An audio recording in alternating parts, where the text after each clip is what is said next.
अस्सलाम वालेकुम स्टूडेंट्स, मैं हूं आपका टीचर एहसान और आप देख रहे हैं हमारा यूट्यूब चैनल इल्मी दुनिया। स्टूडेंट्स, जैसा कि आपको पता है कि हमारी एक्सरसाइज 1.1 स्टार्ट है और इस एक्सरसाइज में से हम पहले 2 क्वेश्चंस ऑलरेडी कंप्लीट कर चुके हैं। पहला क्वेश्चन तो हमें सिर्फ और सिर्फ प्योर क्वाड्रेटिक के बारे में या स्टैंडर्ड फॉर्म के बारे में बताना था, जबकि दूसरा क्वेश्चन जो हमारे पास है वो फैक्टराइजेशन मेथड का था। अब तीसरा क्वेश्चन हमारे पास कंप्लीटिंग स्क्वायर मेथड का है, जबकि एक क्वेश्चन तो नहीं कह सकते हम, एक तरीका हमारे पास रह गया है और वो तरीका हमारे पास वो तरीका हमारे पास बाय फॉर्मूला है। तो इस क्वेश्चन को हम स्टार्ट करते हैं, देखते हैं कि क्या हो सकता है। फर्स्ट ऑफ ऑल, मैंने आपको पहले भी बताया था, हमारे पास कंप्लीटिंग स्क्वायर को कंप्लीट करने के लिए हम 2 फार्मूलाज का सहारा लेते हैं। वो फार्मूलाज मैं आपको यहाँ पे लिख देता हूँ, ये हमारे पास समझने के रफ वर्क है।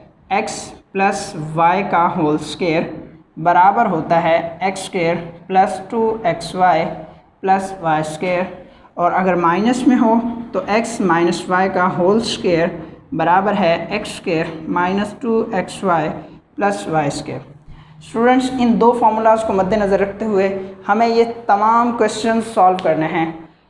स्टूडेंट्स, जैसे मैंने आपको लास्ट लेक्चर में बताया था कि हम स्टेप्स के थ्रू अपने क्वेश्चन को पूरा करते हैं, इसी तरह मैं यहाँ पे भी आपको 3 स्टेप्स बताऊँगा। अगर वो 3 स्टेप्स आप कर लेते हैं तो याद रखें कि स्टूडेंट्स इंतहाई आसान क्वेश्चन हो जाएगा। और एक बात मैं आपको बावर करवाता चलूँ स्टूडेंट्स, इस चैप्टर में से जब भी क्वेश्चन आता है बोर्ड में तो ज़्यादातर 90% आप कह सकते हैं कि चांसेस हमारे पास कंप्लीटिंग स्क्वायर के होते हैं। तो लिहाजा आपको चाहिए कि आप अपनी अपनी नोटबुक्स निकालें और ये क्वेश्चन मेरे साथ साथ नोट कर लें। First of all student, step 1 में आपको क्या करना है, या फिर मैं यहीं पे मेंशन कर देता हूँ, आपको क्वेश्चन के अंदर इसे मेंशन नहीं करना। स्टेप 1 में आपको क्या करना है, अगर आपके पास कांस्टेंट वैल्यू है तो उसे बराबर की दूसरी साइड पे लेके जाना है। देखते हैं कैसे होगा। हम लिखेंगे 7x² plus 2x equal to 1। अब बात कर लेते हैं स्टूडेंट हम स्टेप 2 की। स्टेप 2 में हमारे पास क्या होगा स्टूडेंट्स, अगर आपके पास x² वाली वैल्यू के साथ कोई भी कोएफिशिएंट हो, उस कोएफिशिएंट को आपने तमाम वैल्यूज़ के साथ डिवाइड करना है। जैसा कि हमारे पास यहाँ पे 7 है तो 7 को हम डिवाइड करेंगे x² वाली वैल्यू के साथ भी, 2x के साथ भी और 1 के साथ भी। तो देखते हैं स्टूडेंट्स, स्टेप 2 में हमारे पास 7x² plus 2x equal to 1 divided by 7 divided by 7 divided by 7। आप लिख भी सकते हैं डिवाइडिंग बाय 7 बोथ साइड्स।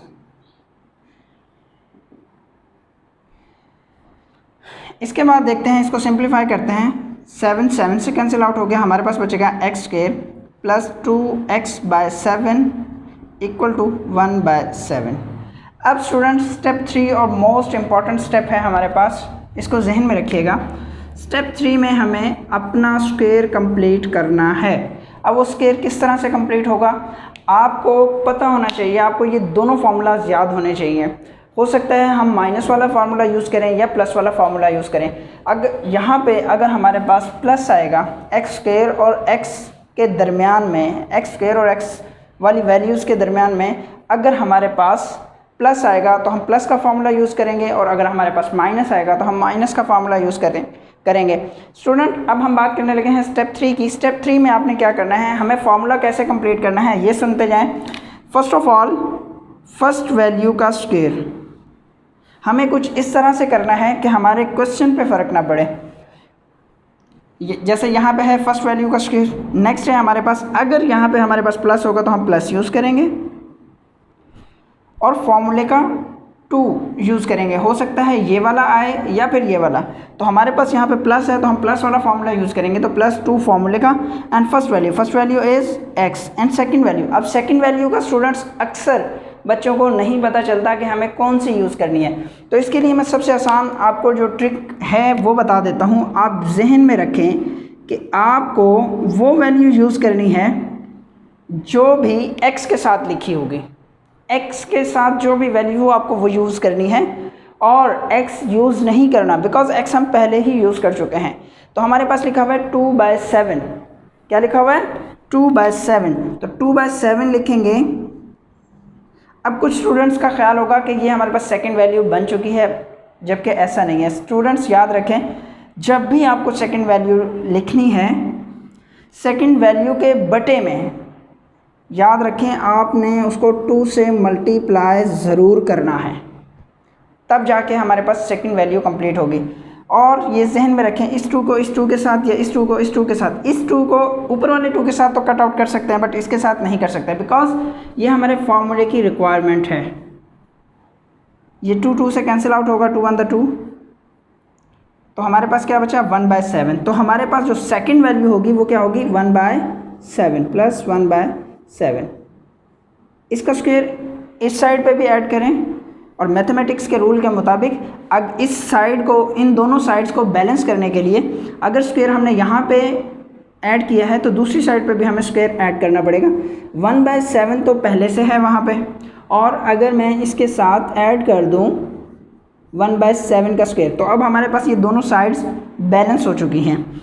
तो स्टूडेंट्स जहन में रखें, फर्स्ट वैल्यू का स्क्वायर, फर्स्ट वैल्यू, अगर इसको कंपेयर किया जाए फर्स्ट वैल्यू का स्क्वायर तो फर्स्ट वैल्यू का स्क्वायर, +2 फार्मूले का, +2 फार्मूले का भी है। फर्स्ट वैल्यू है एग्जैक्टली सेकंड वैल्यू है सेकंड वैल्यू का स्क्वायर है, हाँ वो भी है। अगर हमारे पास ये वाला सीन बन जाए, पहली वैल्यू का स्क्वायर +2 फार्मूले का into first value into second value plus second value का स्क्वायर, तो उस सारे फॉर्मूला को हम क्लोज करके लिख सकते हैं। और क्लोज करके किस तरह से लिखा जाएगा? First value and second value, इन दोनों को प्लस करेंगे या फिर माइनस करेंगे। माइनस किस सूरत में करेंगे वो आपको पता ही है, अगर यहाँ पे माइनस हो प्लस की जगह पे इन दोनों को ऐड करेंगे और इनको एक होल स्क्वायर में बंद करेंगे। देखते हैं हमारे पास जी। तो स्टूडेंट्स हम बात कर रहे हैं कि इस क्वेश्चन में हम फर्स्ट वैल्यू का स्क्वायर भी है, +2 भी है फॉर्मूले में, और फर्स्ट वैल्यू भी है, फिर सेकंड वैल्यू भी है, और सेकंड वैल्यू का स्क्वायर भी है। तो लिहाजा इसको मैं इस फॉर्मूले से अगर कंपेयर करूं और इकट्ठा करके लिखूं तो ये हमारे पास बनेगा first value plus second value. Second value हमारे पास क्या है? 1/7 का होल स्क्वायर इक्वल टू, ये वाला स्टूडेंट्स हमारे पास सारा एक फॉर्मूले में बंद हो चुका है। इसके बाद हम बात कर रहे हैं इसकी दूसरी साइड की, 1/7 एज इट इज़ एंड 1/7 का square plus 1 divided bye 49। Students इसके बाद x प्लस 1/7 का होल स्क्वायर इक्वल टू, इन दोनों का एलसीएम लें। एलसीएम मैं आपको पहले क्वेश्चन में बता चुका हूँ कि किस तरह से उसे करना है। 49 हमारे पास एलसीएम आ जाएगा, 7 7 द 49, 7 आंसर आएगा, 7 मल्टीप्लाई होगा 1 के साथ, 7 प्लस 49 से कैंसिल आउट होगा, हमारे पास आएगा 1। सो x प्लस 1/7 का whole square equal to 8/49। Students इसके बाद हमें x की वैल्यू फाइंड आउट करनी होती है। असल में हम दोनों तरफ स्क्वायर रूट ले लेंगे, बिकॉज ये स्क्वायर ख़त्म होगा तभी जाके हम x की वैल्यू फाइंड आउट कर सकेंगे। तो लिखेंगे taking square root both side, x plus 1/7 का होल स्क्वायर इक्वल टू 8/49। इसका भी स्क्वायर रूट ले लें और इसका भी स्क्वायर रूट ले लें। स्क्वायर रूट से स्क्वायर कैंसिल होगा, बाकी हमारे पास बचेगा x plus 1/7 equal to plus minus 8 का स्क्वायर रूट नहीं बनता, 8 को मैं वैसे ही लेके चल रहा हूँ, डिवाइडेड बाय 7। अच्छा, कुछ स्टूडेंट सोच रहे होंगे प्लस माइनस क्यों यूज़ किया। प्लस माइनस यूज़ करने के लिए, प्लस माइनस हमें इसलिए यूज़ करना होता है कि हम अगर -2 का स्क्वायर लें 4 आता है, और अगर हम 2 का स्क्वायर लें तब भी हमारे पास 4 आता है। स्टूडेंट्स अब हम क्या करेंगे, अगर मैं इसका स्क्वायर रूट लूँ, 4 का अगर स्क्वायर रूट लिया जाए, मुझे तो नहीं पता कि ये +2 का स्क्वायर है या -2 का स्क्वायर है, लिहाजा मैं क्या करता हूँ, यहाँ पे प्लस या -2 लूँगा। क्यों? क्योंकि ये प्लस का 2 भी हो सकता है, +2 का स्क्वायर भी हो सकता है और -2 का भी स्क्वायर हो सकता है। तो लिहाजा स्टूडेंट्स याद रखें, जब भी आपको स्क्वायर रूट लेना हो आप लोगों ने प्लस माइनस का इस्तेमाल करना है। तो स्टूडेंट्स क्वेश्चन की तरफ चलते हैं। x + 1/7 = +-8 को 2√2 भी लिखा जा सकता है /7। इसके बारे में भी अभी हम बात करते हैं कि ये 2 एंड √2 कैसे आया। x = +1/7 दूसरी साइड पे जाएगा तो -1/7 हो जाएगा हमारे पास, +-2√2 /7। इन दोनों का एलसीएम लें। x = 7 -1 + √2। स्टूडेंट्स आप इसे भी आंसर कह सकते हैं। और अगर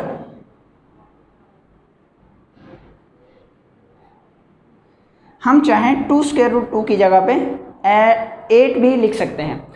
ये याद रखें स्टूडेंट्स, ये 8 से 2 एंड √2 किस तरह से आ रहा है, 2 एंड √2।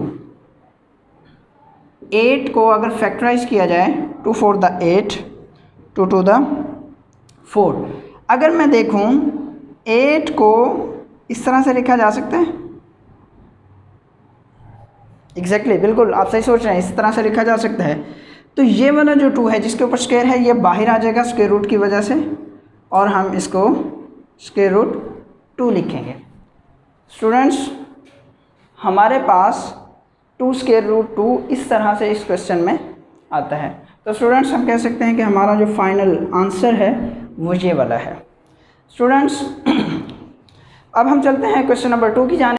जी तो स्टूडेंट्स हम बात करने लगे हैं इसी क्वेश्चन के पार्ट नंबर 2 की। तो स्टूडेंट्स पार्ट नंबर 2 है हमारे पास ax² + 4x - a = 0। तो हमारे पास सेम वही स्टेप्स फॉलो किए जाएंगे जो हमने पार्ट 1 में किए। देखते हैं कि ये क्वेश्चन किस तरह से प्रोसीड होगा। Students first of all step 1 में, अब मैं स्टेप्स नहीं लिख रहा, जहन में रखिएगा। फर्स्ट स्टेप में हमें कांस्टेंट वैल्यू को बराबर के दूसरी साइड पे लेके जाना होता है, ax² + 4x = a। And second step हमारे पास क्या है, सेकंड स्टेप में आप लोगों को ये करना होता है, x² के साथ जो भी कोएफिशिएंट लिखा होगा उसे तमाम वैल्यूज़ के साथ डिवाइड करना होता है। तो हम लिखेंगे dividing by a both sides.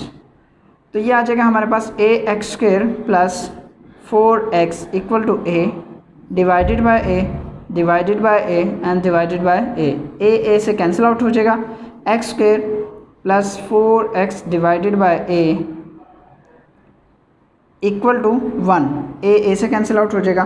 तो स्टूडेंट्स अब फॉर्मूला अप्लाई करते हैं। यहाँ पे प्लस है तो ऑब्वियसली प्लस वाला फार्मूला यूज़ होगा। हम देखते हैं फर्स्ट वैल्यू का स्क्वायर +2 फार्मूले का फर्स्ट वैल्यू x।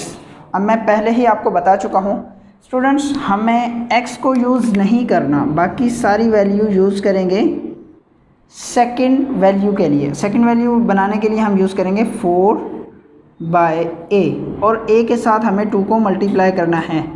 मैंने आपको बताया था जो भी वैल्यू हो उसे 2 के साथ डिवाइड लाजमी करना है, सेकंड वैल्यू को 2 के साथ लाजमी डिवाइड करना है। और 2 1 द 2, 2 2 द 4, तो हमारे पास बना 2/a। तो हम लिखेंगे +2/a का स्क्वायर यहाँ पे भी ऐड कर देंगे = 1 + 2/a का होल स्क्वायर। स्टूडेंट्स फार्मूला हमारे पास क्रिएट हो चुका है। फर्स्ट वैल्यू का स्क्वायर +2 फार्मूले का into first value into second value plus second value का स्क्वायर। तो इस सारे को मैं अगर इकट्ठा करके बंद करके लिखूँ तो हमारे पास आएगा x + 2/a का whole square = 1 + 4/a²। Students LCM लेंगे एक्स प्लस 2/a का होल स्क्वायर इक्वल टू, अगर इसका एलसीएम लिया जाए तो हमारे पास आ जाएगा a स्क्वायर, हम लिखेंगे a स्क्वायर प्लस 4। इसके बाद students squaring both side, square root taking square root both sides, तो ये आ जाएगा हमारे पास x प्लस 2/a का होल स्क्वायर, इसका भी स्क्वायर रूट ले लें, equal to a square plus 4 divided by a square, इसका भी स्क्वायर रूट ले लें। इसके बाद students x plus 2/a equal to plus minus a square plus 4 का हम स्क्वायर रूट नहीं ले सकते, तो ये आ जाएगा हमारे पास a square plus 4 as it is divided by. अब गौर करें, यहाँ पे मैंने स्क्वायर रूट दोनों वैल्यूज़ पे लिया हुआ है, जबकि नीचे वाले स्टेप में मैं स्क्वायर रूट सिर्फ और सिर्फ ऊपर वाली वैल्यू पे ले रहा हूँ, बिकॉज a स्क्वायर का स्क्वायर रूट जो हमारे पास होगा वो होगा a। स्टूडेंट्स इसके बाद प्लस 2/a को दूसरी साइड पे लेके जाएंगे तो हमारे पास आ जाएगा minus 2/a plus minus a square plus 4 divided by a।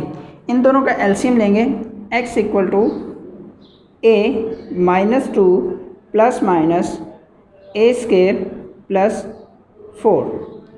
इसके बाद स्टूडेंट्स यही हमारे पास फाइनल आंसर होगा, तो इसको हम सॉल्यूशन सेट की सूरत में जब हम लिखेंगे तो सॉल्यूशन सेट, स्टूडेंट्स याद रखिएगा ये हमारे पास 2 आंसर्स हैं, ये बात मैंने आपको फॉर्मूले के अंदर भी बताई थी। ये हमारे पास 2 आंसर हैं, एक है हमारे पास -2 plus square root a square plus 4 divided by a, और दूसरा आंसर हमारे पास बन रहा है -2 minus a square root a square plus 4 divided by a। तो इसे सॉल्यूशन सेट की सूरत में जब लिखा जाएगा तो हम कह सकते हैं -2 plus minus a square plus 4 divided by a। ये हमारी फाइनल डेस्टिनेशन है और यही हमारा आंसर है। उम्मीद है कि स्टूडेंट्स आपको ये वाला क्वेश्चन भी समझ आया होगा। पहले ही 2 क्वेश्चन कर चुके हैं, question number 1 and question number 2। अब हम बात करने लगे हैं क्वेश्चन नंबर 5 की। आपको मैं बताता चलूँ question number 3, 4 and 6 same question हैं। स्टूडेंट्स ये आपकी प्रैक्टिस के लिए हैं, फिर भी किसी किस्म का प्रॉब्लम हो तो आप हमें ज़रूर कमेंट कीजिएगा। तो बात करने लगे हैं क्वेश्चन नंबर 5 की। क्वेश्चन नंबर 5 में आप एक चीज़ नोट करें, यहाँ पे हमारे पास कांस्टेंट वैल्यू नहीं है। कुछ बच्चे यही सोच रहे होंगे, जबकि ऐसा नहीं है बेटा। स्टूडेंट्स याद रखें कि 0 भी हमारे पास हम कह सकते हैं कांस्टेंट वैल्यू का ही किरदार अदा कर रहा है। तो लिहाजा देखते हैं, स्टेप्स को फॉलो करेंगे। पहला स्टेप तो हमारे पास होगा ही नहीं, बिकॉज हमारे पास यहाँ पे जो कांस्टेंट है वो पहले ही साइड पे है। लिहाजा सेकंड स्टेप की तरफ चलेंगे। सेकंड स्टेप है 3x square plus 7x equal to 0। तो हम इसे 3 के साथ डिवाइड करेंगे, 3 से कैंसिल आउट हो जाएगा, बाकी बचेगा x square plus 7x/3 equal to 0। 0 divided by something, answer will be 0। Students याद रखें, अक्सर बच्चे हमारे ये गलती करते हैं कि 0 डिवाइडेड बाय समथिंग आंसर आए, समथिंग हो तो हम कहते हैं कि हमारा आंसर 0 है। बिल्कुल सही है। बट अगर हो जाए समथिंग डिवाइडेड बाय 0 तो स्टूडेंट्स याद रखें इसका आंसर मैथमेटिक्स में अभी तक नहीं है, ये अनडिफाइंड होता है या फिर मैथ्स एरर। आप कैलकुलेटर पे भी करके देखेंगे तब भी आपको वाज़ेह तौर पर नज़र आएगा कि ये मैथ्स एरर है। खैर, x square plus 7x divided by 3 equal to 0। तो इस पर हम फार्मूला लगाते हैं, फर्स्ट वैल्यू का स्क्वायर प्लस 2 फार्मूले का first value x, second value हमारे पास क्या बनेगी? जी बिल्कुल जो आप सोच रहे हैं वही, वो है 7/3।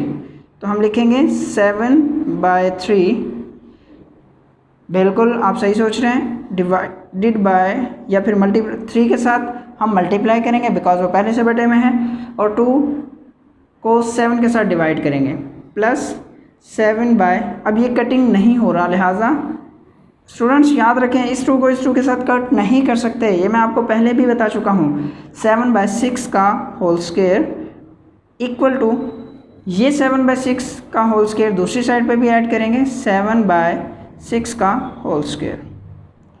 इसके बाद x प्लस ये सारा हमारे पास फार्मूला क्रिएट हो चुका है, 7/6 का होल स्क्वायर इक्वल टू 0 की कोई वक़्त नहीं है यहाँ पे, तो हम लिखेंगे 49 डिवाइडेड बाय 36।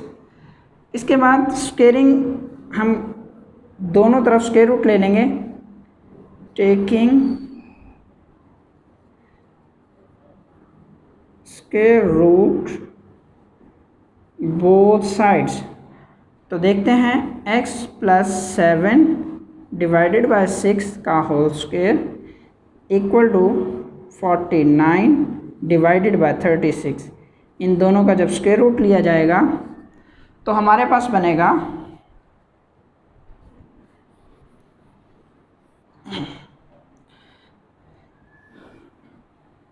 x प्लस 7/6 का whole square, sorry square root से स्क्वायर कैंसिल आउट हो जाएगा, तो हमारे पास बचेगा equal to plus minus 7/6। Plus का है दूसरी साइड पे जाएगा माइनस का हो जाएगा, -7/6 प्लस -7/6। x इक्वल टू इन दोनों का एलसीएम लेंगे, हमारे पास आ जाएगा 6 -7 प्लस -7। इसके बाद स्टूडेंट्स याद रखें हमारे पास परफेक्ट स्क्वायर बन चुका था 49/36 की वजह से। अब इसको एक बार प्लस में सॉल्व किया जाएगा, एक बार माइनस में सॉल्व किया जाएगा। प्लस में सॉल्व करके देखते हैं तो आ जाएगा -7 plus 7 divided by 6 x equal to 0 divided by 6 x equal to 0। एक आंसर हमारे पास ये आ गया और दूसरा आंसर x इक्वल टू -7। पहले हमने प्लस का 7 यूज़ किया है, अब हम माइनस का 7 यूज़ कर रहे हैं, divided by 6, so x equal to -14 divided by 6। इनकी कटिंग कर लें, कटिंग करने के बाद हमारे पास आ जाएगा 7 एंड 2 3 द 6, सो आ जाएगा 7/3। तो हम कह सकते हैं x इक्वल टू 7/3। तो स्टूडेंट्स याद रखें ये, तो स्टूडेंट्स -7 में चलेगा, तो इस तरह जी। तो स्टूडेंट्स हमारे पास जो सॉल्यूशन सेट बनेगा वो है 0 एंड -7/3। उम्मीद करता हूँ स्टूडेंट्स आज का लेक्चर आपको समझ आया होगा। फिर भी स्टूडेंट आपको किसी किस्म का प्रॉब्लम हो तो आप कमेंट सेक्शन में कमेंट कर सकते हैं।